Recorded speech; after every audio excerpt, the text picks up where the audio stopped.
What is up, guys? Welcome back to the channel. So today we're going over my picks for UFC 313, Ankalaev versus Pereira. It's a pretty solid card except for one fight, but we'll get into all that here soon. So yeah, make sure to like, subscribe, and enjoy. Alright, so for the first fight of the main card, we got King Green versus Mauricio Ruffy. If you didn't know by now, King Green is Bobby Green. Now this should be a pretty entertaining fight when you consider both of their styles.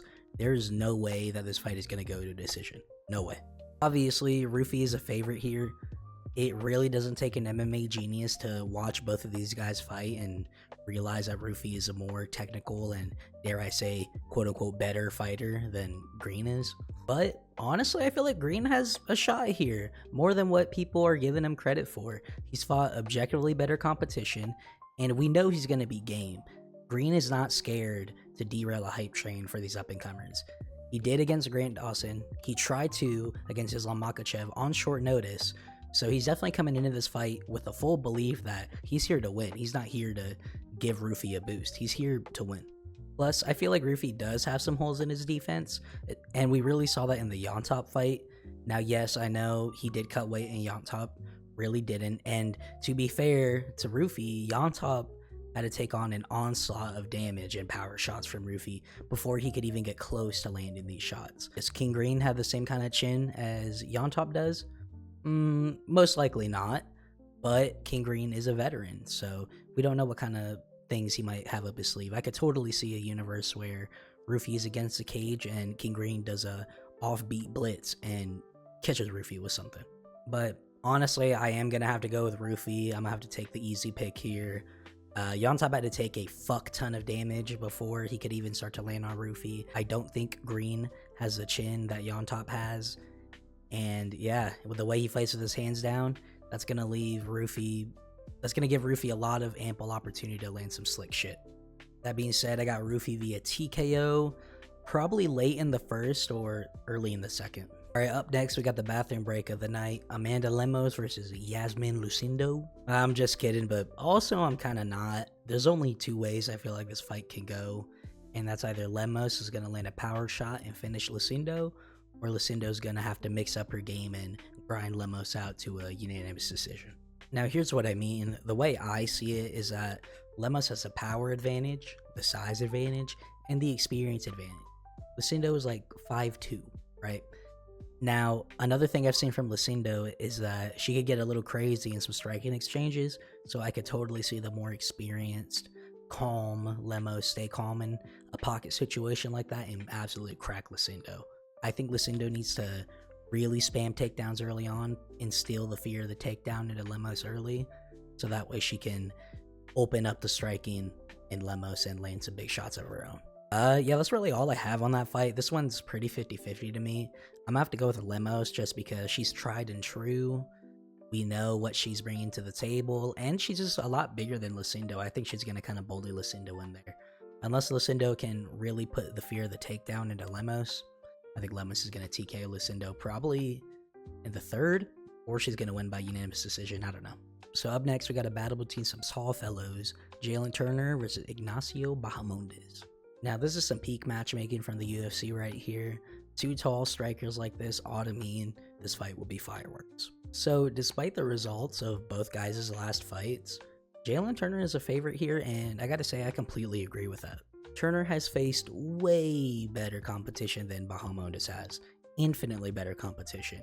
And yes, he did lose a fair amount of those fights, but if you go back and rewatch them, they were probably a lot closer than you remember. He outstruck Gamrot, but was 0 for 4 with takedown defense. He had a banger of a fight against Dan Hooker, which I had personally felt like he won that when I first watched it, and I still feel that way. I haven't rewatched it, but that was a pretty good fight. And to top it all off, he pretty much had the Moicano W in the bag. He just fumbled it. He finished Moicano there. He just forgot to properly finish him. Now, on the other hand, take a look at Bahamondes' record. Arguably, his best win was a mid-blitz Manuel Torres at UFC Noche. Yes, Ignacio may have the better highlights, but this was against low-level competition and against guys that he has a significant size and reach advantage over. He won't have this advantage against Jalen Turner. Speaking more to that, Jalen Turner has a proven track record of success against taller guys.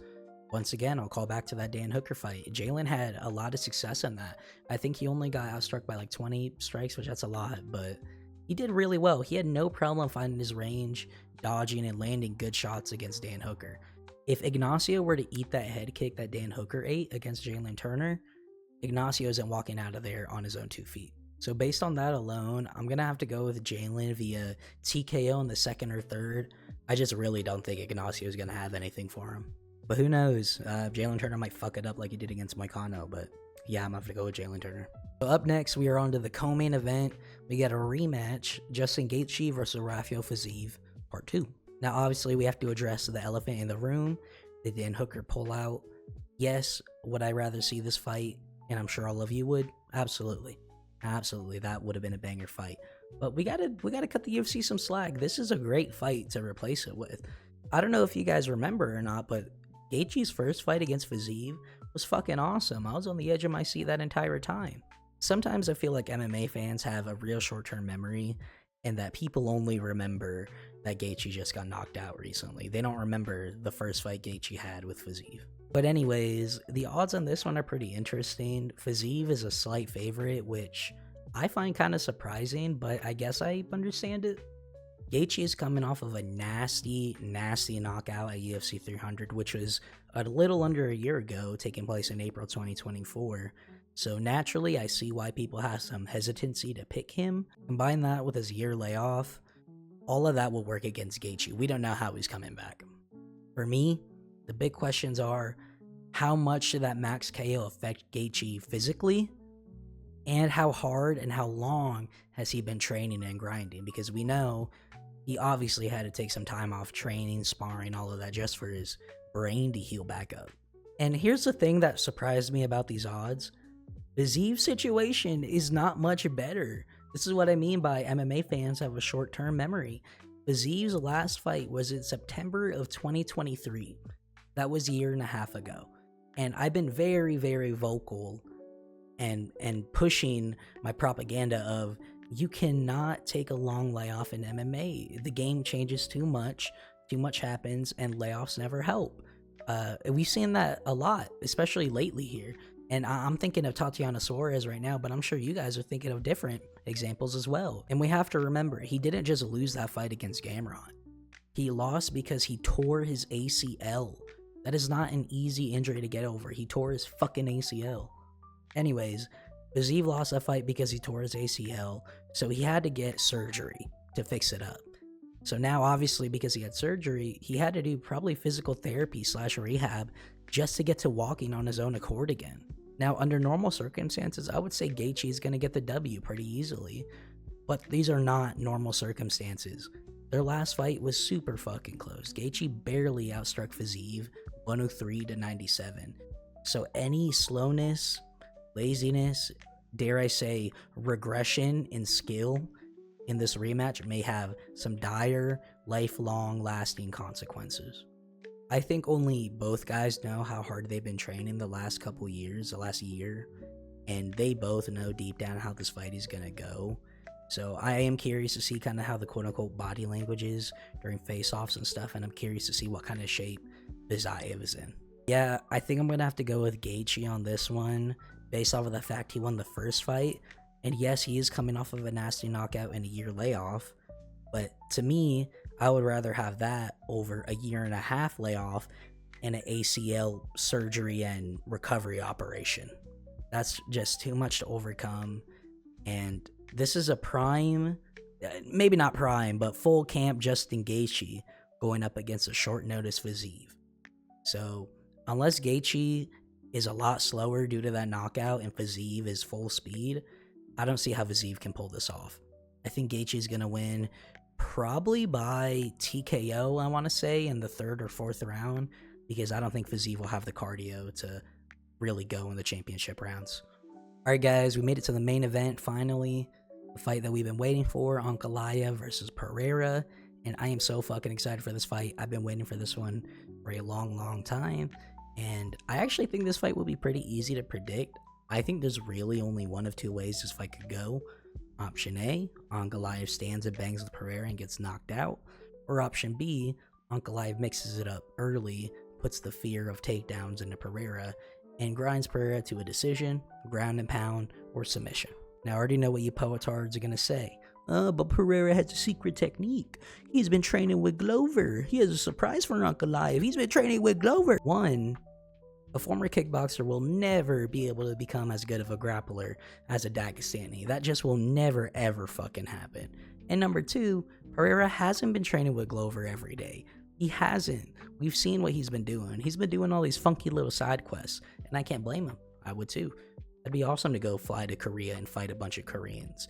That'd be awesome to go dap up Drake. That would be awesome to be able to give money to random fans you see on the streets. But none of that is going to help him against his fight in Ankalaev. Let's compare that to Ankalaev. Ankalaev has clearly shown he's had Pereira on the mind ever since the prospect of this fight even fucking came up. He's tweeted about Pereira so much. He keeps talking about him. We know Ankalaev has been training for this moment probably ever since Pereira got the belt. Probably even ever since Pereira was getting close to the belt. Now, all of that really is in Ank's favor, but there is one great equalizer here, and that is Ramadan. Now, I'm not going to sit here and try to explain to you guys what Ramadan is. I'm pretty dumb and ignorant with that kind of stuff. But from my understanding, it means Ankalaev isn't eating from sunrise to sunset. So naturally, I would imagine this has a physical toll on your body with how much you can train and how hard you could train, because after all, food is fuel. Now, to be fair, Ankalaev has came out and addressed this, and he said he believes Pereira is taking advantage of this and that he will be sorely mistaken if he thinks that this will give Pereira any kind of advantage. But if we're being real, I feel like that's just peacocking, you know? Same thing as Pereira saying that the $200,000 bet and him saying that he's a special surprise for him on the ground. Speaking more to that, does anybody else find it weird that Pereira is suddenly being so involved in a fight promotion, talking so much shit like this? We didn't even see this level of interaction between Pereira and Izzy. We didn't see anything like that, but all of a sudden, Ankalaev is what gets Pereira up and going. I find that to be a little sus, and perhaps it's indicative of him not training enough as he should, and him not being fully confident in himself and his skills as he normally is. Could it be the fame and money got to his head? Who knows? I wouldn't blame him. It would get to my head for even probably a fraction of what he made, but I guess we'll see. Anyways, I just feel like Ankalaev can win this pretty dominantly if he truly wants to. As long as he doesn't care about being quote-unquote boring and says fuck you to the fans, fuck you to Dana, and goes out there and Russell fucks Pereira, you know, he should be fine. And yes, that would suck, but to be fair to him, if there's any time to do that, it's for when you're fighting against a champion, and even more when you're fighting against a champion like Pereira who could put your lights out with a single punch. Now, they do have a common opponent in Jan Blachowicz, and I think those fights are worth checking out. But the difference there is that Ankalaev has a way more significant grappling advantage over Pereira than Jan did. So I don't think that fight will tell us too much about how those interactions would go. But in terms of the striking exchanges, that tells us a lot. We know Ankalaev is going to have trouble with those calf kicks from Pereira. But you know what? This is all the more reason why Ankalaev needs to take down Pereira early. He needs to stop Pereira from throwing his legs out like that. He needs to just go out there and beat Pereira any way he can. This is for the belt, you know? So taking all of that into consideration, I am going to have to pick Ankalaev via finish. I don't know how. It's either going to be ground and pound, submission, or maybe a TKO. We don't know. I just don't think that he's dumb enough to stand and bang with Pereira. I just don't think that. We saw him turn on the grappling against Jan. I think he'll have the ring awareness, and his corner will be smart enough to have him do takedowns the second the striking gets tough. I do think he's going to try to strike with Pereira at the start. He's going to test the waters, and that's Pereira's best chance there. He's going to have to come out strong and try to get that knockout early, but once Ankalaev starts to feel the pressure a little bit, I think he's going to take Pereira down and keep him there every round. I see Ankalaev winning probably via ground and pound, but you never know. He might get the job done on the feet. But yeah, ultimately, I got Ankalaev. Unless Pereira lands something early, I don't see Ankalaev fucking this up. Alright, that is going to be it for today's video, guys. Thanks for watching. As always, if you enjoyed, make sure to like, subscribe, and share with your friends. It goes a long way here. And comment down below, what do you think of my picks? Are they ass? Are they casual? Or are they genius picks? Make sure to let me know down in the comments. Follow me on Twitter. I talk a lot of shit on there about MMA and other random shit, so follow me over there. And yeah, thanks for watching.